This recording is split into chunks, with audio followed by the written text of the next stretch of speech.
So here we are with Jeffrey Person. He is my most sophisticated, knowledgeable, fun, entertaining dealer that I've ever met, and loyal, and just a fabulous dealer. Wow. And he's such an expert in so many areas that we are going to start a feature entitled Jeffrey's Bubba Misa. Now, Jeffrey, tell me, I love stories, so tell me what a Bubba Misa is. Well, a Baba Misa is like a story, a tale. It's a Yiddish word, and it means story. And I've got a lot of them to tell you, as you know. Want me to begin one? Yes, please. Okay. I'll start with the tale of these lamps.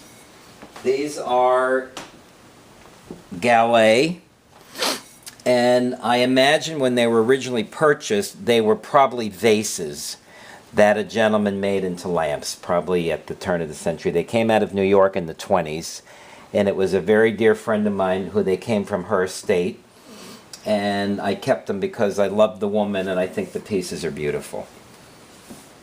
Fabulous.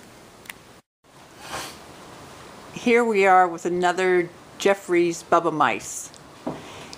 He's telling me that this is going to be the best Bubba Mice story. What do we have here, Jeff? We have one of my earliest Bubba Mice stories. When I was out with my parents once at when they were doing some purchasing back in the early 60s, we went into a trailer. My father was buying some coins, and in the trailer was this piece of furniture. Really? And I said to the lady that my father was working with, I really would like to have that piece of furniture. And of course the lady said, "You're kidding, you're a little boy, why would you want that?" And I said, "Well, I think How it's old were you? beautiful." I was about 12.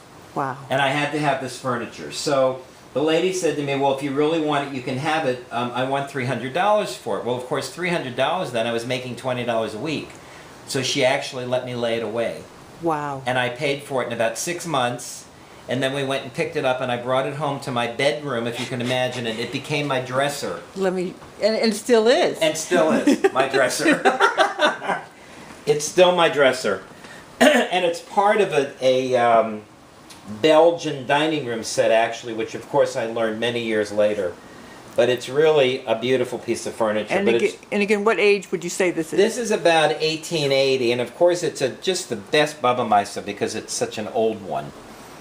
Look at these handles, they're dolphins in bronze. I mean, it really is beautiful. Wow. But I've used it. Gee, I've used it with my wives, I've used it with my children. It's really been there. Okay, Jeff, that's It's really been around. Oh, Jeffrey, that's a good story. That's a good story. It's a real one. So Jeffrey's gotten excited about this Bubba Mice. He started saying, "Oh, Janet, oh, Janet." So there has to be a story here. There has to be a good story here. So Jeffrey, tell me, what is the story here?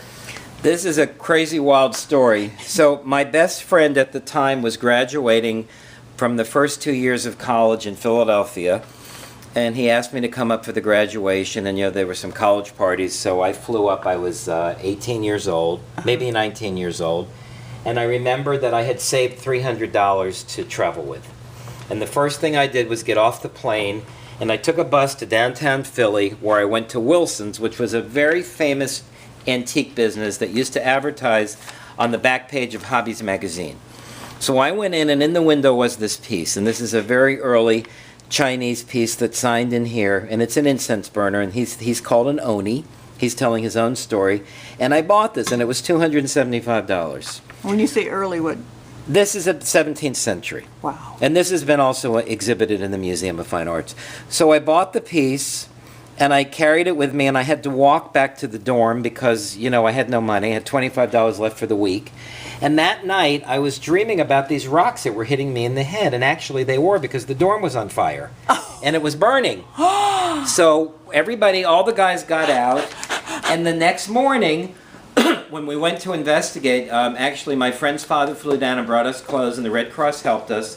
But the great story is that after the burning and the 4 floors fell in, when we went into the building, this was sitting there. And it was sitting in the corner of the building. It had fallen 4 floors. It had a little damage in here, but it was still there. And I picked it up and carried it home. My father came up to Philly, and he brought us a little money so we could eat and fly home, got us home, And this piece survived kind of what I call the famous Philly fire, It the was- dorm fire. And here it is, still have it. That was meant to be.